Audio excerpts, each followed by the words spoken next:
ጣናነሽ ሁለት ዘመናዊ የህዝብ ትራንስፖርት ጀልባ ከመነሻዋ ቻይና ጀምራ ጉዟን በጅቡቲ ወደብ አድርጋ አሁን ላይ በአፋር ክልል ገዋኔ ትገኛለች።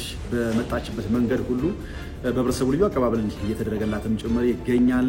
በመታልፈባቸው መንገዶች ላይ ያሉ መሰረተ ልማቶች ጭምር እንዳይጎዱ የስልክ የኤሌክትሪክ መሰረተ ልማቶች እንዳይጎዱም በጥንቃቄ ጉዟን ወደ መዳረሻዋ እያደረገች ነው የምትገኘው። ጣናነሽ ቁጥር 2 ዘመናዊ የህዝብ ትራንስፖርት ጀልባ በኢትዮጵያ የባህር ትራንስፖርትና ሎጂስቲክስ ለኢትዮ ፌሪስ ጣና የሀገር ውስጥ የውሃ ትራንስፖርት እንድታገለግል የተገዛች ጀልባ ናት። ዘመናዊ ጀልባ ናት።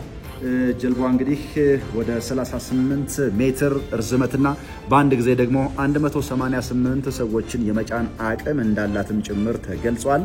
ጀልባዋ በመታልፈባቸው መስመሮች ላይ እንግዲህ የመሰረተ ልማት መቆራረጦች እንዳይኖር የጸጥታ አካላትም ትብብር እያደረጉና በሄደችባቸው መንገዶች ሁሉ በሰላም ወደ መዳረሻዋ እንድትደርስ እንክብካቤ እየተደረገላት ነው የሚገኘው። ጣናነሽ ቁጥር 2 አሁንም መንገድ ላይ ነች የምትገኘው።